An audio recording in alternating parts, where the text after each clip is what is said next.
Everyone, it's me Prabodh. I get some questions from those who watched my previous tutorial on heat transfer. Therefore, I planned to come up with one more advanced problem. So today I'll be doing one advanced problem on heat transfer, steady state. During my previous tutorials, I did just a single element case. There was just a single part and single material, but today I have brought one problem. It's a problem of freestanding brick chimney as seen from above. So it's made up of two walls, outer walls of brick and inner wall of concrete. Inside the concrete wall there is smoke, that means very high temperature, and outside the brick wall there is just normal temperature. However, in this question it is mentioned to be 10 degree Fahrenheit, so it's cool. How I'm gonna proceed with this problem is I'll create two parts, one for brick hollow wall and another for concrete hollow wall. Then I'll assign the material and assemble the section, and then I will apply the boundary condition.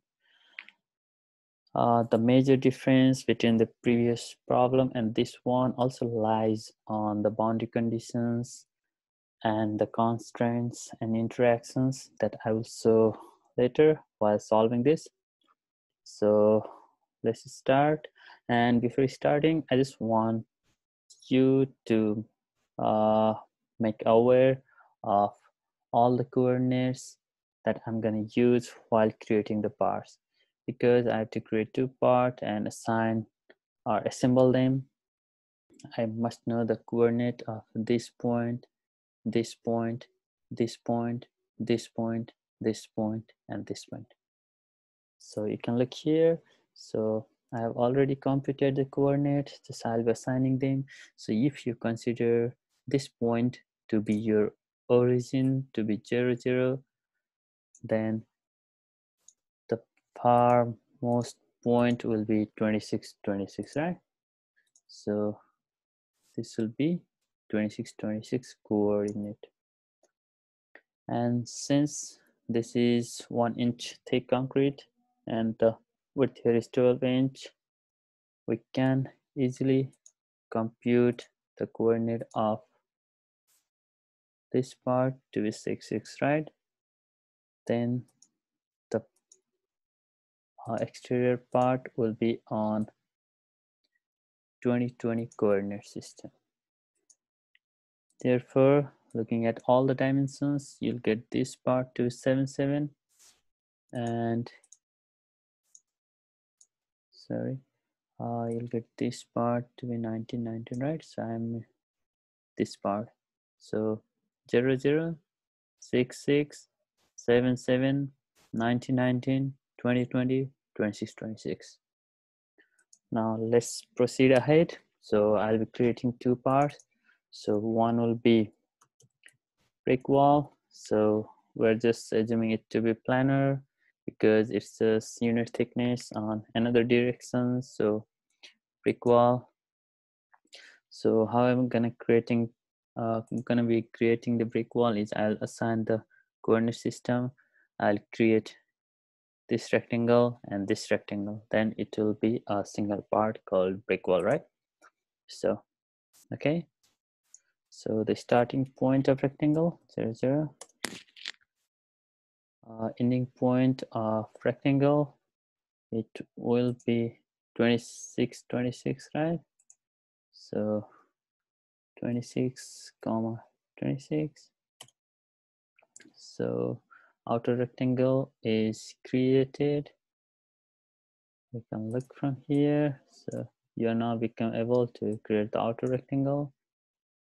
And again, for second rectangle, this one, we have to create the rectangle 6, 6 up to 20, 20, right? So 6, 6 up to 20, 20, right? So, okay. So this is all the part. This is the total part for brick wall, right? So I'll be doing done. So this will be your just the brick portion. Then I'll be creating a concrete portion, concrete wall. So same 2D deformable cell 1.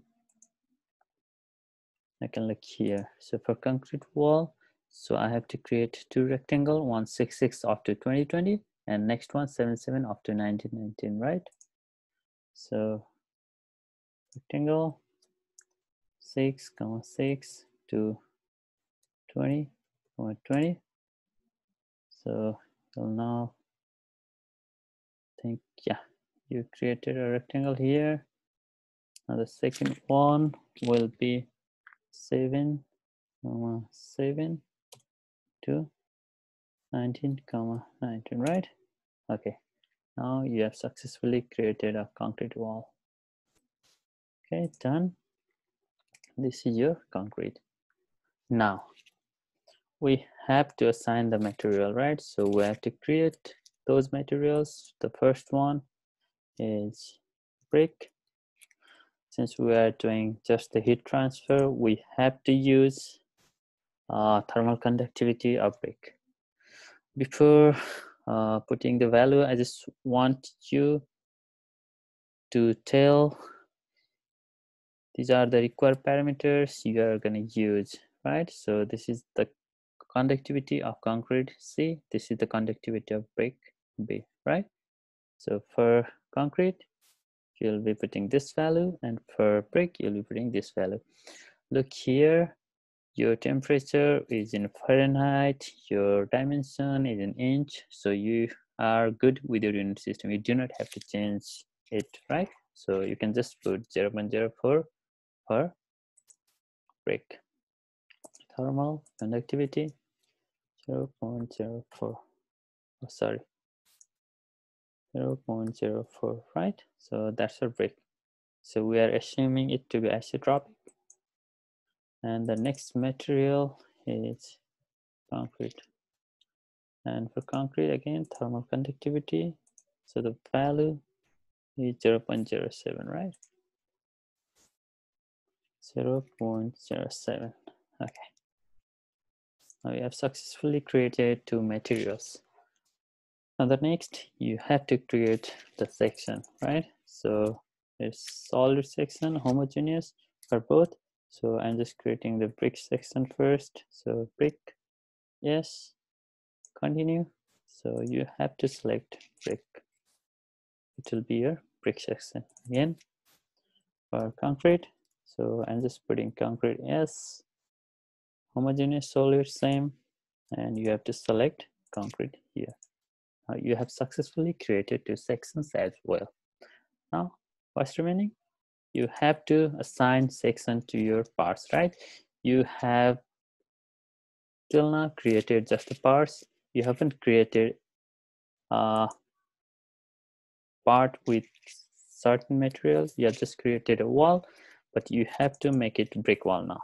So double click section assignment for brick wall. Select the regions to be assigned a section. So this is your region, done. So brick section, right? Okay. Now for concrete wall, you have again to section assignment for concrete wall. Select the regions to be assigned a section. Okay, done. So it's concrete, so concrete section. Okay, now you have successfully created 2 parts and assigned the sections, right?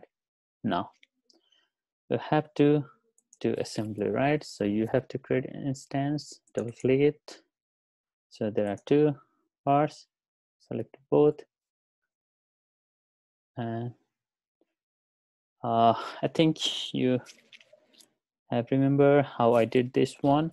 I make the part independent initially, right? So I'll be making it independent here so that I'll not have to face any problem while meshing the part. So making it independent and creating the instance. So I have created the instance. So this is brick wall, this is concrete wall, and they are attached now, right? Okay, and now you have put these two parts together, but you haven't done anything to make these two parts completely attached so that the temperature of this part will be transferred to this part. So for that, you have to define a constraint in this position, right? This connecting edges, right? This one is concrete and it's connected from this edge to brick, right? So you have to create constraint for that. So it's a constraint, it's the new one, right? I haven't discussed anything about it during my previous tutorial. So it's a constant. This is just contact, or let's say tie. Yeah, just write tie. So these are the types of constraint. For now, we are doing heat transfer steady state. So tie constraint will automatically transfer the temperature from this edge to this edge, right? So from this part to this part. So I'm assigning a tie constraint here. So continue.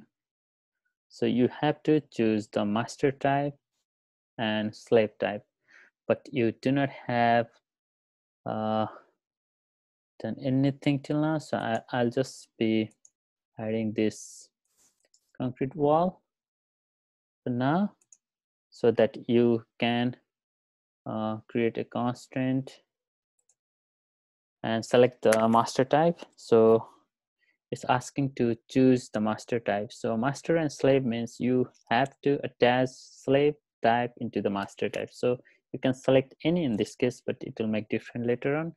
So I'm just choosing the surface. So it says select regions for the master surface. So I'm selecting these regions, right? So these are the surface. So let's say M surface for now. It might be useful later on while assigning lower boundary conditions. I'm not sure. So this we're done. So now you have to choose the slab type. So slab type will be the edge of the concrete wall. So I'm hiding this. Where is hide? Oh, I've already hid it. So okay, I'm hiding this one, and I'll be showing this one, right? So for slab type, I have to choose this surface, right?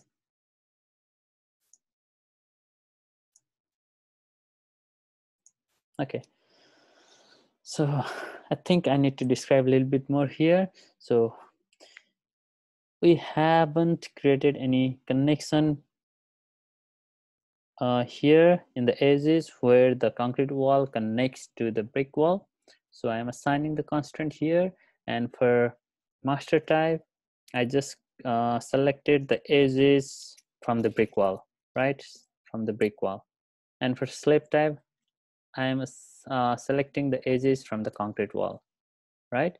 So I'm selecting the outer edge of concrete wall for slab type, and I'm selecting the inner edge of brick wall for the master type. Then we have to join them, right? So okay, slab surface, okay, done. Then what we have to do is tie those surfaces. So I'm here excluding cell element thickness because there might be any problem in meshing, but for this case, I'm sure it will not create any problem. However, I'm just doing it, and I'm specifying the distance of 0.01, so it will tie all the things that are within the distance of 0.01. So done. Okay. So if you make it so, then you can now see the two edges are connected. The two edges are tied, right? Okay. Now we have to create the steps. So for steps, I'm using heat transfer. So here you have to select the heat transfer, right? So continue. So I'm doing steady state. Okay. Then okay. And here you can select the boundary condition from here. So what's the boundary condition? So the temperature inside this surface, right? So here the temperature is 140 degree, right? And outside temperature is to be determined, right? But inside temperature is already given in question, so we can put that boundary condition. So temperature, so let's say inside T temperature. Okay, so you have to select the set. So this will be this, I'm sorry, so you have to select the sets from here. Done. You can input the temperature 140. Okay, now you have successfully created the boundary condition inside temperature, right? Now you haven't been given the outside temperature, right? It's to be determined, but what you have been given is your convection coefficient, right? So that's not, and it has given an expression for ambient air, right? You do not have any temperature T1, but you have I'm sorry, I just need to move this backward. So you have been given this temperature, right? So you have been given this value and this temperature.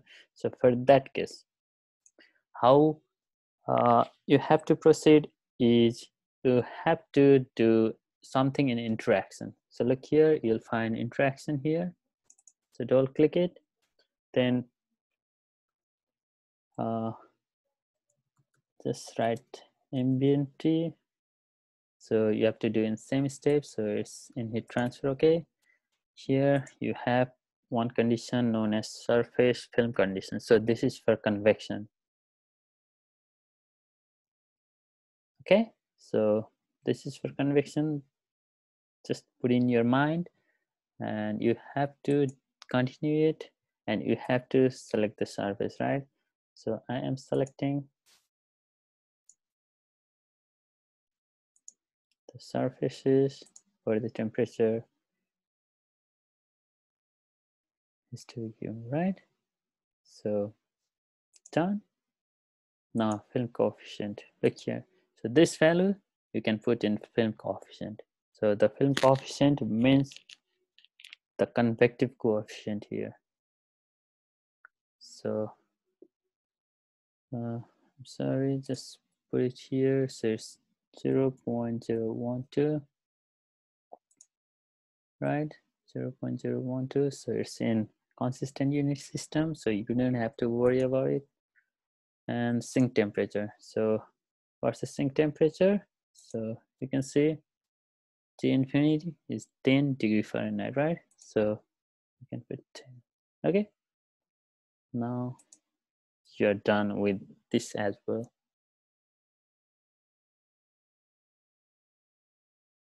Now just let me check. First, you have created a part, created two parts, assembled them, and assigned the constraint. That means tied two parts, assigned the temperature of the smoke, so internal temperature of the chimney, and you have also provided the boundary condition outside. You do not have the outside temperature, but you have film coefficient and a sink temperature. So you have already done it from interaction. Now the main thing remaining is meshing. Okay, so mesh. Okay, I'm not here concerned about meshing. I'm just using the default meshing here. So what I'm doing is just like selecting edges randomly and creating the seeds, applying it by default. I'm also creating the seed here.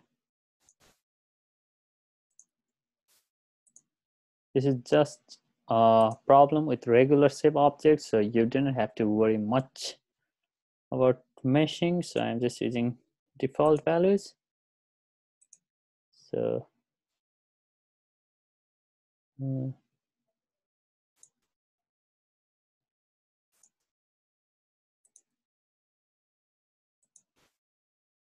okay, apply, done. Missing select Artemis, done. So it has created the best mesh ever for such kind of object. So done. So we have successfully meshed the assembly as well. Now you have to run the job. So let's say hit transfer. You are not allowed to put space here, so I'm just deleting this space. Transfer, I'm just using the parallel multiple processor because I'm using my CPU. Okay, now right click, submit. Okay,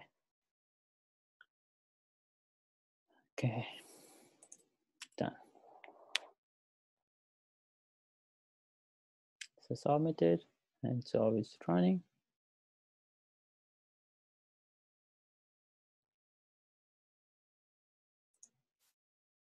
It's showing some error. I just need to like,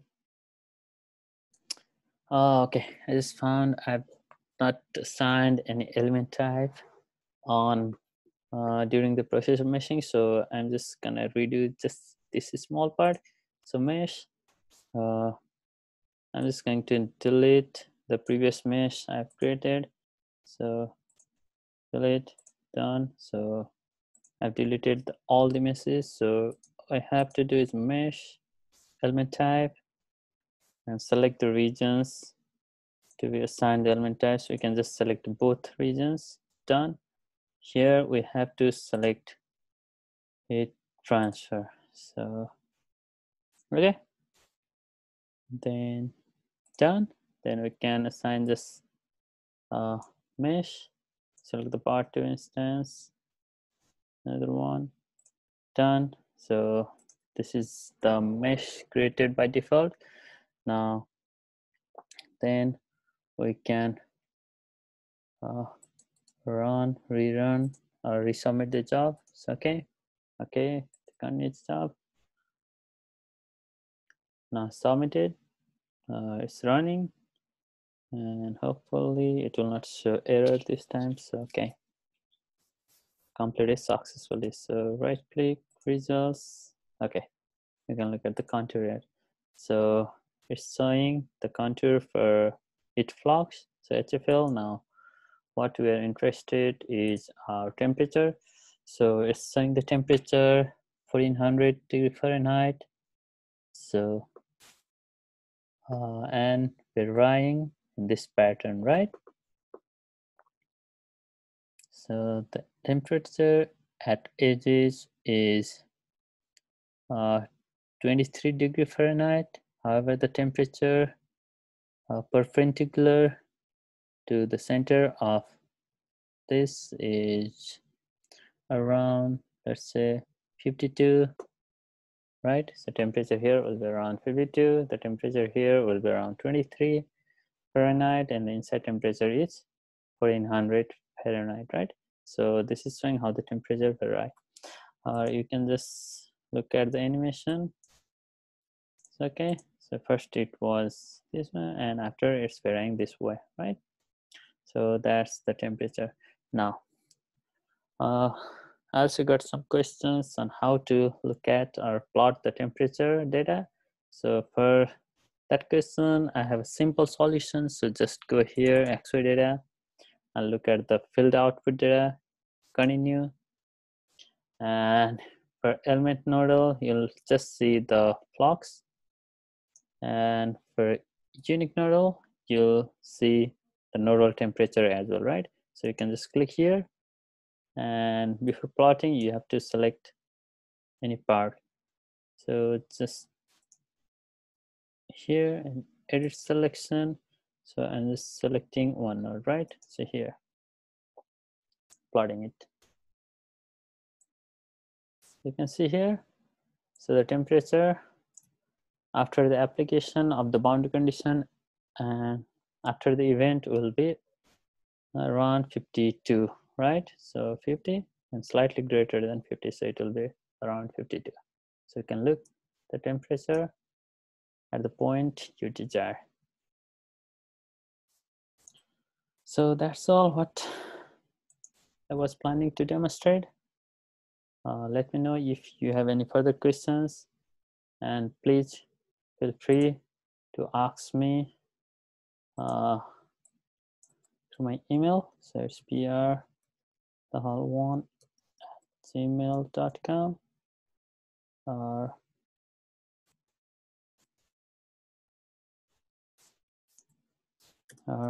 p1@go.olemiss.edu.